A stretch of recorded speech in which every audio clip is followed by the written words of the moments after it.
आज की इस वीडियो में हम आपको बताएंगे 90s की उस टॉप एक्ट्रेस के बारे में जिसने ड्रग माफिया से की थी शादी। अंडरवर्ल्ड के साथ था उसका कनेक्शन, लेकिन फिर ऐसा क्या हुआ कि ग्लैमर की दुनिया छोड़ बनी साध्वी। बॉलीवुड में कई हीरोइंस ऐसी रही जिन्होंने आते ही खूब धूम मचाई, लेकिन आगे चलकर उनकी किस्मत के सितारे पिट गए और रातों रात गायब हो गई। लेकिन कुछ ऐसी भी हीरोइंस रही हैं जिन्होंने ग्लैमर की दुनिया में खूब नाम कमाया और फिर आगे जाकर जिंदगी के बवंडर में फंसी रही।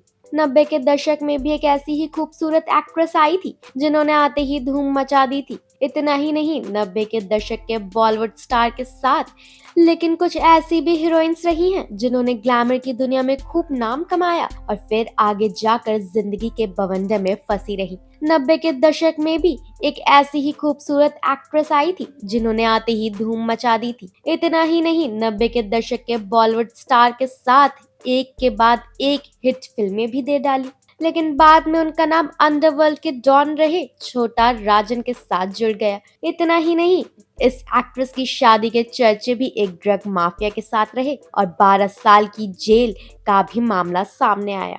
लेकिन आज ये एक्ट्रेस इस ग्लैमर की जिंदगी को अलविदा कहकर एक साध्वी बन चुकी है। जी हाँ, ये एक्ट्रेस कोई और नहीं बल्कि ममता कुलकर्णी है। आपको बता दें कि ममता कुलकर्णी का जन्म मुंबई में एक मराठी परिवार में हुआ था। बचपन से ही क्यूट रही ममता कुलकर्णी को ग्लैमर की दुनिया का शौक था और बड़े होकर हीरोइन बनने का फैसला किया। ममता ने साल 1992 में आई फिल्म मेरा दिल तेरे पास से अपने करियर की शुरुआत की, लेकिन उन्हें पहचान मिली फिल्म तिरंगा से जो 1993 में रिलीज हुई थी। इस फिल्म में बॉलीवुड सुपरस्टार राजकुमार और नाना पाटेकर जैसे दिग्गज कलाकार थे। ये फिल्म हिट रही और ममता कुलकर्णी बॉलीवुड की टॉप एक्ट्रेस की लिस्ट में शुमार हो गई। इसके बाद ममता ने भूकंप, आशिक आवारा, वक्त हमारा है, अशांत, बेताज बादशाह, गैंगस्टर, दिलबर, क्रांतिवीर और वादे इरादे जैसी फिल्मों में काम किया। साल 1995 में रिलीज हुई फिल्म करण अर्जुन में भी ममता कुलकर्णी ने अहम किरदार निभाया था।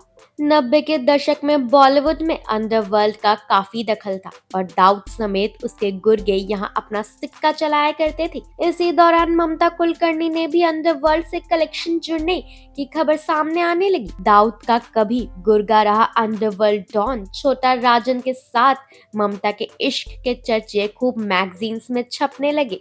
90 के दशक में कई हिट फिल्में देने के बाद ममता ने 2000 के दशक आते आते ग्लैमर की दुनिया छोड़ दूरी बना ली। जब ममता फिल्मों में दिखाई नहीं दी तो खबरें आई कि वे दुबई चली गई हैं। ममता कुलकर्णी 2000 के बाद सीधा साल 2016 में खबरों में आई जब उनके कथित पति विकी गोस्वामी के घर पर रेड पड़ी और ड्रग रैकेट का भांडा फूटा। ड्रग तस्करी के आरोपों में ये भी बताया गया कि ममता कुलकर्णी भी आरोपी साबित हुई और 12 साल की जेल होने की भी बात की गई थी। साथ ही ममता पर यह भी आरोप लगे कि ममता ने अपने कथित पति विकी गोस्वामी के साथ दुबई से कई गैर कानूनी कामों में मदद भी की थी। ममता ने एक इंटरव्यू में अपने प्यार को भी स्वीकार किया था और कहा था कि विकी गोस्वामी से उन्हें प्यार था। चलिए अब आपको इस वीडियो में आगे बताते हैं कि अब ग्लैमर की दुनिया छोड़ ममता कुलकर्णी आखिर क्या कर रही हैं।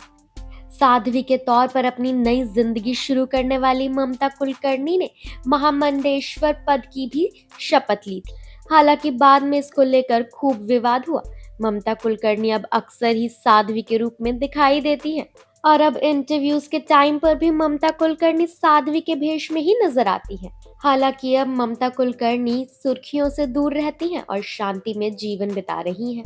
तो आपको ममता कुलकर्णी के जीवन का ये किस्सा कैसा लगा हमें कमेंट सेक्शन में जरूर बताइएगा। वीडियो पसंद आया हो तो वीडियो को लाइक करें।